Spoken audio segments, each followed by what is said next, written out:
Les 19, 20 et 21 mars avait lieu le Printemps des créateurs.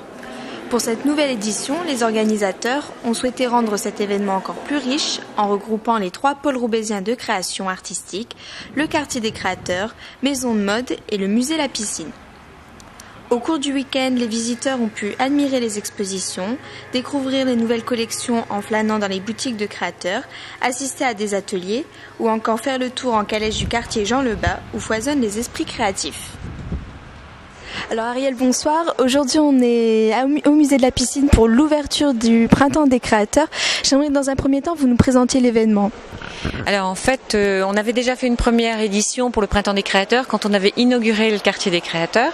C'est un événement qui s'était bien passé l'année dernière. On avait déjà fait un circuit avec des événements dans les différents lieux et on a voulu donc rééditer cette réussite. Et donc pour cette deuxième édition, on a voulu entre guillemets ratisser plus large et puis s'adjoindre les créateurs qui sont aussi les créateurs de maisons de mode et qui sont aussi dans le quartier qui est autour de la piscine. La piscine a fait comme un aimant et tous les créateurs arrivent là autour. Il y a une légitimité qui est évidente avec tout ce qu'il y a comme création ici, les écoles d'art, et ce qui fait que ça attire les créateurs en général. Et donc cette année, tout le monde se rapproche, tout le monde se met ensemble. Et alors pour cette année, non seulement on a les lieux qui sont ouverts comme l'année dernière, avec des événements particuliers pour chaque lieu, mais en plus on a fait une vente aux enchères de créateurs. Donc chaque créateur a amené une œuvre ou plusieurs, et avec donc la mise aux enchères sera commencée ce soir à 20h et elle va se poursuivre pendant tout le week-end. Donc chacun pourra mettre son enchère et après les attributions seront faites en fin de week-end, donc dimanche à partir de 17h30 à peu près, et où là on pourra attribuer chaque œuvre. Ces œuvres-là sont également visibles sur le blog Printemps des créateurs. Je crois que c'est _overblog. Enfin, si vous regardez à Quartier des créateurs, vous trouverez le lien. Et donc, on peut commencer à regarder, savoir si c'est prix. Il y a de tous les prix. Il y a à peu près une trentaine d'œuvres. Et ça va de 35 € à 800. Enfin, il y a vraiment pour tous les prix. Voilà. Alors, mis à part cette vente aux enchères, quel est le programme de l'événement ? Alors, chacun a des événements différents. Il y a des expos différentes, des gens qui accueillent d'autres créateurs, qui sont d'habitude des créateurs et qui sont seuls, mais qui accueillent d'autres événements. Après, je sais qu'il y a aussi à la draperie leur première année, parce que eux sont là juste depuis 1 an, et ils font un spectacle avec de la musique et puis un spectacle un peu humoristique ensuite, qui se passera samedi soir. Il y a des petites démonstrations culinaires. On en a eu une ce matin avec le panier de Pauline et qui est là ce soir, et également aux Lisières, je sais qu'il y a un atelier, alors je crois que c'est Spéculoos et Maroilles pour samedi après-midi. Et alors je ne sais pas le programme de tout le monde, il faut vraiment aller sur le quartierdescreateurs.com pour les voir.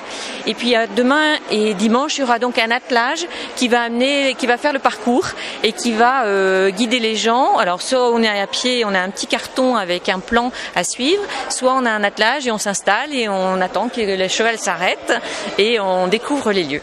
Quelles sont vos attentes par rapport au public ? C'est qu'ils découvrent, pour ceux qui ne connaissent pas encore le quartier des créateurs, tous les lieux, parce qu'on est quelquefois un peu éloignés les uns des autres, et qu'ils arrivent à trouver ce fil d'Ariane avec toutes les choses qui sont intéressantes et qui n'est qu'une envie, c'est de revenir, tout simplement. Est-ce que vous pouvez nous présenter votre boutique, qui est une boutique de décoration d'intérieur ici dans le quartier ? Alors moi je suis la doyenne, parce que j'étais la première dans le quartier, et donc en fait moi je suis architecte d'intérieur et designer, donc je conçois des produits pour la maison. Donc j'ai commencé par du linge brodé, donc je fais les dessins, je fais fabriquer dans la région, c'est vraiment quelque chose qui me tient à cœur. Donc on travaille avec du lin métis, des matières qui sont en général même cultivées dans la région, tissées région ou Belgique puisqu'on est assez frontalier, et qui après ornent aujourd'hui des ambassades de France ou Matignon, donc on est assez content de ça, c'est une belle référence. Et puis après aussi des panneaux japonais qui sont traités à partir de mes photos et où je fais du sur-mesure en agrandissant les photos au format des baies vitrées. Ou dernièrement un produit qui est à base de fibre optique, dont le premier prototype avait été présenté à Futur Textile et qui aujourd'hui nous permet de faire des choses en événementiel ou bien pour des halls d'hôtels ou des choses comme ça. Donc cet événement permettra au public de découvrir le design d'objets, le design vestimentaire, voilà, toute la création Tout à fait. Alors moi, par exemple, personnellement, d'habitude, il y a toujours mes produits et en plus, j'accueille d'autres artistes. Donc, pendant le week-end, il y a Franck de Poilly qui présente ses lampes. Il y a Batakali, Francine Nouchet qui présente ses vêtements semi-ethniques. Il y a Christelle Telqueux qui fait de la sculpture animalière. Et il y a Elisabeth de Barral qui est perlière de verre et qui présente des œuvres et puis des colliers aussi de verre. Voilà. Peut-être nous rappeler l'adresse du site internet du quartier des créateurs. quartierdescreateurs.com tout simplement. Et alors pour le blog, c'est plus compliqué, c'est quartierdescreateurs tout attaché .over-blog.com. Voilà. Merci beaucoup.